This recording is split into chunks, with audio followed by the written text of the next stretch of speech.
এইভাবে একবার ইলিশ মাছের মাথা দিয়ে পুঁই শাক তোমরা রান্না করে খাও, ভীষণ ভালো লাগবে, দারুণ টেস্টি হয়।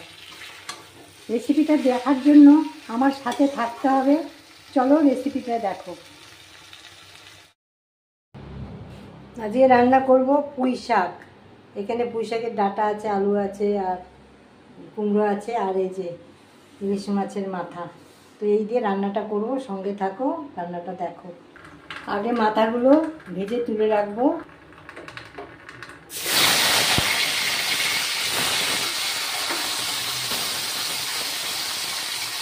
ভাজা হয়ে গেছে, এবার তুলে নেব। তুলে নিয়েছি মাথাগুলো। এবার পরিমাণ মতো আবার তেল দিয়ে দেব।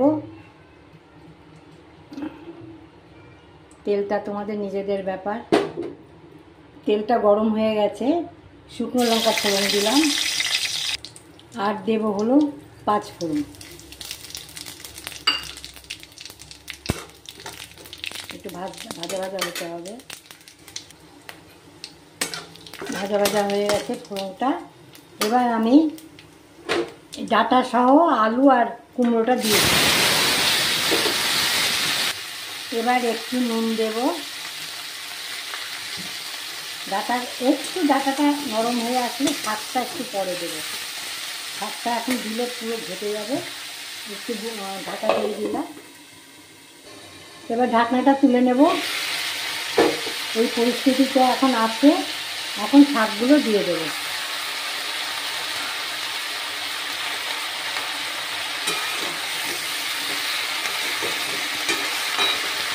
রেগুলার মশলা আমরা যেগুলো দিয়ে থাকি সেই মশলা, আদা, জিরে, ধনে, কাঁচা লঙ্কা বাটা, হলুদ, যেসব মশলা আমরা রেগুলার খেয়ে থাকি সেই সব মশলা। এটা দিয়ে মশলা দিয়ে খুব ভালো করে কষাতে হবে। তারপরে আবার ফিরে আসছি। মশলা দিয়ে খুব সুন্দর করে কষানো হয়ে গেছে। এবার আমি মাছের মাথাটা দিয়ে দিচ্ছি।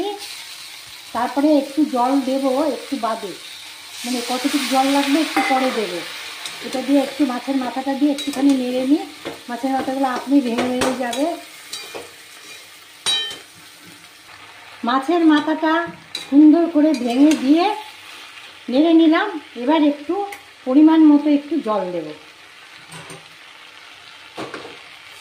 একটু জল দেব, বেশি দরকার নেই, এই জলেই মোটামুটি হয়ে যাবে।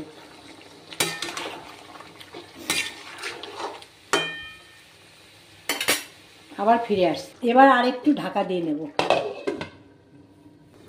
একটু ঢাকাটা নামিয়ে দেখি কি হলো। এটা একটু মিষ্টি দিতে হবে। অল্প একটু মিষ্টি না দিলে পানসে পানসে লাগবে, ভালো লাগবে না খেতে।